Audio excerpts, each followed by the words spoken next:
Hello everybody, Frankie Day here for Frankie Day Models. Okay fellas, for this gorgeous Friday overcast day, I have for you video number one on another build I got started. I just finished up my Wendell Williams Red Line Racer. And I got a chance to do any test flights on it before I do the power up on it.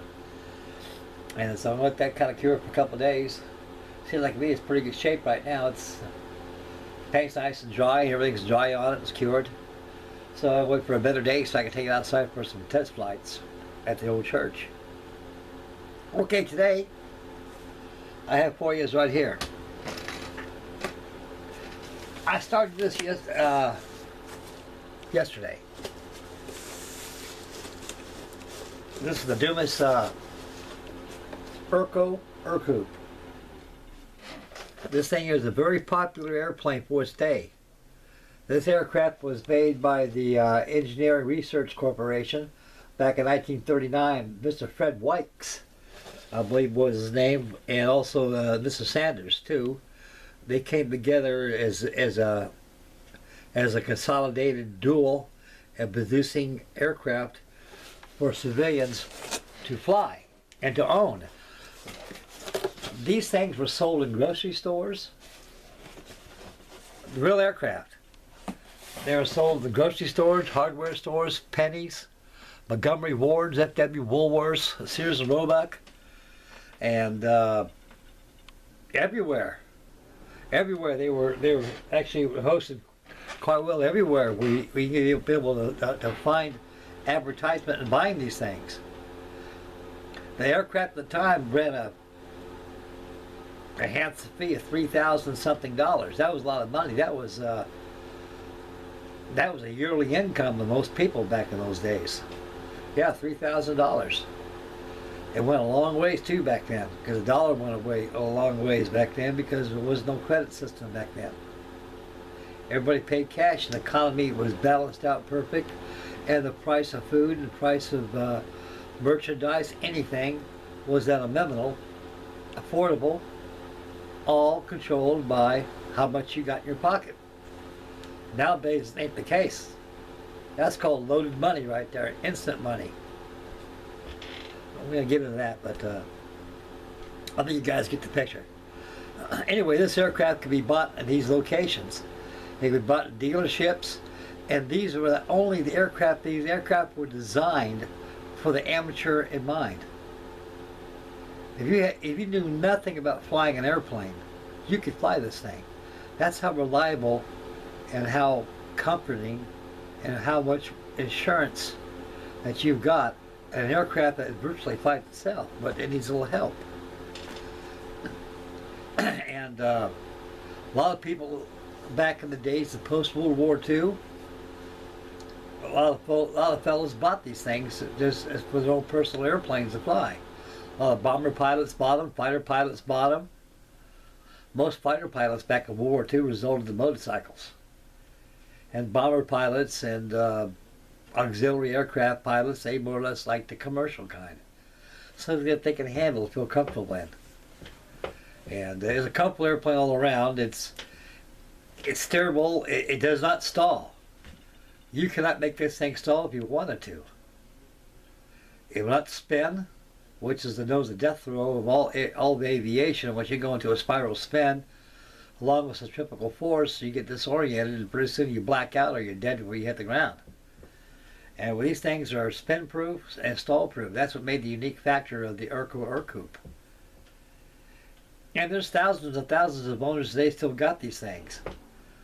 There's a big booming back in those days. It's like anything, guys. What goes up will come down, and eventually they went bust. And Mooney Aviation bought them out, and they kind of did little things with the Mooney touch too, along with the Fred Wykes design. And it foundered. So they didn't make any more. They probably still do, I don't know. But I haven't seen an Ercoupe in years. Because incidentally, guys, this is a significant note right here of my personal life of having experienced that Ercoupe. I can remember I was only about 13 or 14 weeks old when I flew an Ercoupe with my father. And and my Uncle Mac, he was well, Uncle Mac, but I think it was Uncle Robert. He flew. He was a carrier pilot back in War II. He flew aircraft, but he bought that Ercoupe. And he took my dad up for a flight with me in it. I don't remember it. My father told me, "Yeah, you were sitting in that plane. Well, you're sitting on my lap. There's only enough room for two people." As a matter of fact, the next guy's right next to you this far. Like he's right here. You look at him. You can actually talk, have a visual, and still carry out a conversation. The plane flies itself. It's a very remarkable airplane. So I bought this. I think I bought this earlier this year. I had to build it, guys. I got a big mouse problem out here in Ohio, especially where I live out here in Moraine City. We never had this problem. Now, I do understand how the problem arose. It's because you can't stop progress. We got a big hillside, probably about, oh, I don't know. I'd say from here, maybe 1,500 feet, maybe I'd say about 2,000 feet. About 2,000 feet away from my house, where I'm sitting in this here chair, is a hill out there full of trees, a forest area for wildlife to spawn about. Well, you know what happens when you take earth movers out there and start tearing down trees and stuff? You run the wildlife out. They got to get the hell out of there. They got to go. Hey, you're evicted, buddy. You're out of here. And poor things don't know where to go. So a lot of them go in people's backyard. We had skunks out here for a while in the backyard. No coyotes, thank God. Them things are dangerous. A lot of possum and a lot of mice. Did I say mice? And they're like roaches. You kill one, there's 10, 20 right behind it. They're field mice. They get in the most impossible way you can imagine. If they can get their head through they get the rest of their body through. We got the mouse problem pretty well under control.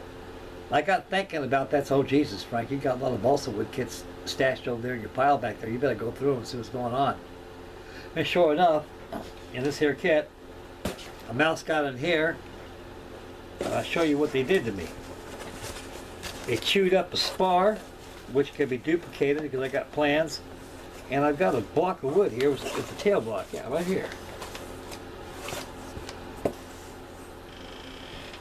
Look what that little bastard did to me. Boy, I could squeeze the shit out of him. Devils. I got no mercy for killing mice. People say, oh, they're cute. Yeah, they're cute, right? They cute holes in your furniture to destroy everything there is. And they migrate, make more mice and more destruction. So that's the reason why I started an Ercoupe. That's why I finished up that Wendell Racer. So I went to the rest of my balsa kits. They haven't been had yet, so I got them a new location. I went down there to Ace Hardware and bought me a storage shelf. And so I got a whole new shelf back here in the room back there, where I got it neatly on there off the ground, so I don't have to worry about the bastards getting in there. Excuse my language, fellas. I just get a little peeved when those devils get in there and destroy my things, you know. So, nothing lost, Mr. Christian. Nothing lost. And so right behind me, I made some constructional stills of this bird right here. Just put a little spice in my videos. As you can tell, I'm here, there, everywhere. I'll be back on Denmark shortly, probably next week. I'll be back on it. And I've been farting around with another build too. I'm working on too. I've also a kid I'm working on. Another one I had to build. They got to it too, but it did. All it did left its excrement tracks inside my box. Didn't destroy any wood. This is a Stetson Reliant I made. I just finished up that fuselage yesterday. I put it on a jig. Of course, this is built on a jig too. I'll express that when we go to the constructional slides. So there'll be a video of this coming up. So I got two back-to-back when we finish up. Plus, it's time for me to fly these things anyway. And that's a nice kit. Okay. We're going to take about face behind Frankie Day here. We're going to zoom in and take a look at the constructional slides I got right here.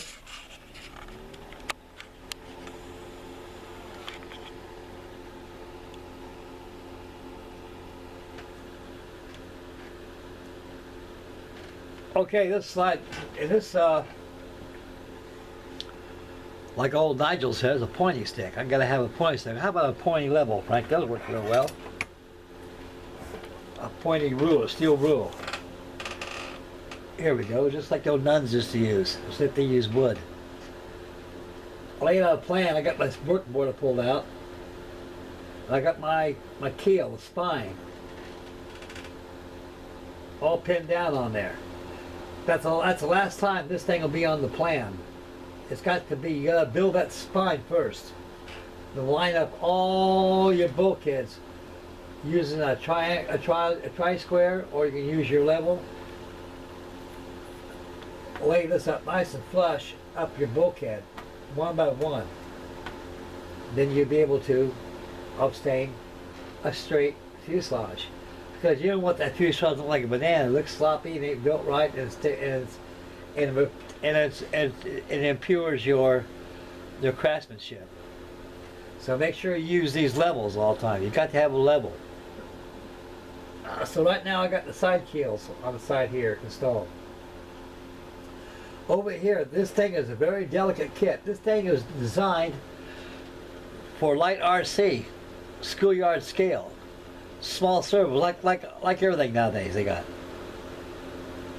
But it's still light enough to accept rubber power. So I'm going to convert this rubber power. I'm not going to fly this RC. So I figure about 6 loops of rubber will fly this thing. 6 loops of 1/8 rubber will fly this thing quite well. This thing is very light. This former number 2, there's a rectangular cutout, laser cut already. That's the linkage that goes up. That's electronics wires that goes up to your electric motor, because the motor stick goes through there, will hooks up your electric motor right there. So like I said just a couple minutes ago, I like not to use electric motor, rubber power, but I already traced a small disc, a hole around here. That'd be shown on the model, and right there is that way the rubber can pass all the way through.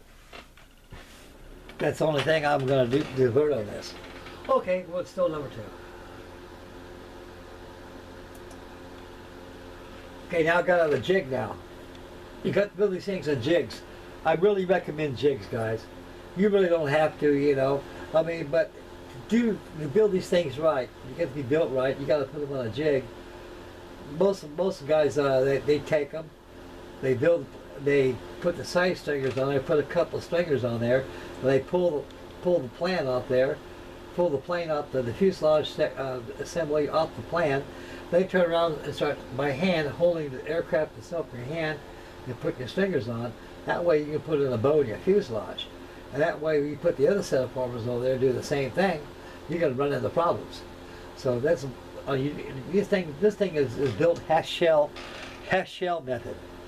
With a half shell method, with these being on this jigs here, I can be able to put my stringers, as you can see on here, on these, not the problem. Now this here is really problem here, because this is a very, very light 1/16 balsa. It don't take much to snap that balsa right there. If it snaps, you get the glue in real quick, as fast as you can, and let it dry. This here is 1/8. It's very hard balsa. Either do 2 things to it. Either you can take an X-Acto knife and a little blade and cut slits in it, release slits, and bend it, but that all it does is causes cracking. You want to crack it.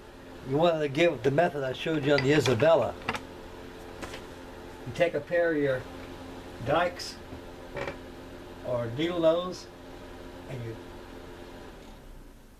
take little small bites and bend. You hear the wood start going stick, stick, stick, stick, stick, and it'll start bowing.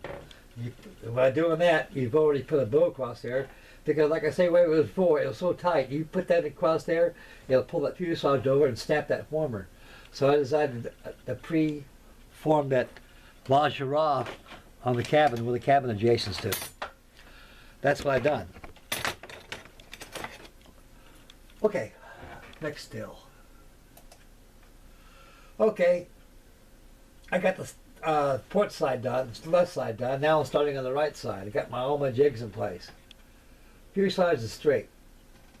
One of those jigs there. Can't go wrong there. And you got to work very slowly. One thing about Dumas, what I love about Dumas, they give you a lot of this wood, a lot of this 1/16 by 1/8, 1/16 square. Very light, good contest quality balsa. Put that in your balsa bin. All these Dumas kits give you nothing but lots and lots of balsa wood left over. And so all that surplus wood, don't throw it away. That'd be a sin to throw that away. That's models right there you can build. Buy yourself a plan, get yourself using wood. You make 2 models out of 1 kit.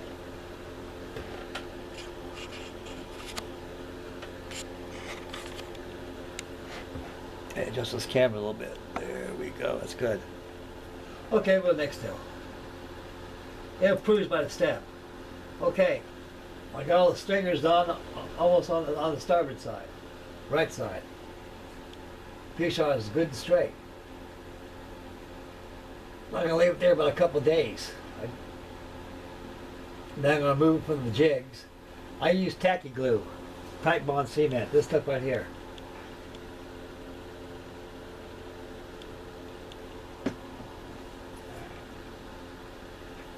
Matter of fact, I think I built that with this stuff right here.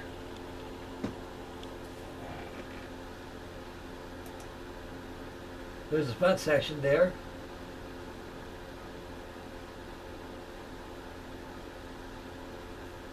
Right in this location right here, I already got a pattern right here that I traced this out a while ago on a cardboard. I'm going to put that in place and trace it out. And I'm going to cut it out, use a Dremel tool, and make it so it's nice and perfectly round. This down here is no problem. All I do is a couple of scores and it'll snap out. Right here on the original design there's a cowling, a preformed cowling here, which is made out of stiff paper. And it's pinned in here in place so it goes over, so it's servicing your engine. That right there is the cow will go there, but rubber will be there, and those like removals for my rubber. Those jigs are very important to use, guys, because you get a straight fuselage that way. I'm going to go ahead and put the motor peg back through here. That's where the motor peg goes at. I'm going to fill in balsa wood. The top of this lingerie, top of that lingerie, the stringers. And then I'm going to 45 it down, drill a hole there, and put aluminum tubing in there as a motor peg. Fuselage has not been sanded down yet.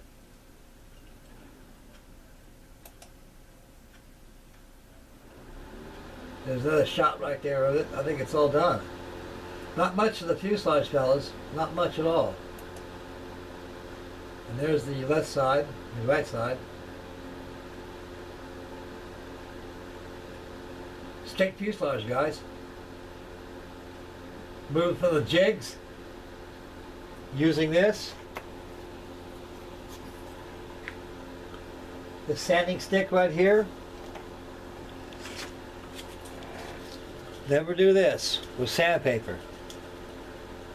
A man who uses his fingers for sanding leaves the mark of an amateur. Always use a straight sanding block. That way everything is sanded evenly, not over sanded or anything. Yeah, looking good, Frankie Day, looking good. There's Popeye right there with his pipe, ran out of cigars. I gotta buy me some more cigars, guys. I've run out of them. And that concludes what there, yours truly right there. Let's let the fuselage dry. Move out the jigs. Sand down, put it aside. Start working on tail surfaces. I'll probably start that maybe tomorrow. Alrighty.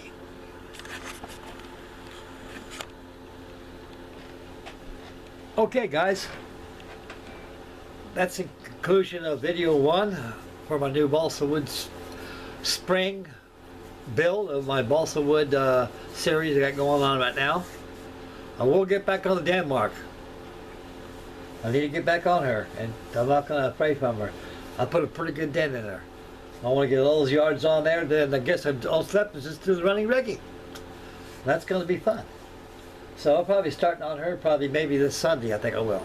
So I got the Denmark, got all the plans up here. Right now, I call it the mouse attack builds. I'll get 3 airplanes been attacked by mice. So fortunately, 2 of them were not harmed. The Ercoupe got it with that block of wood, and it had a spar. I think that goes to the wing. and it's duplicate piece. So I already chased that out already.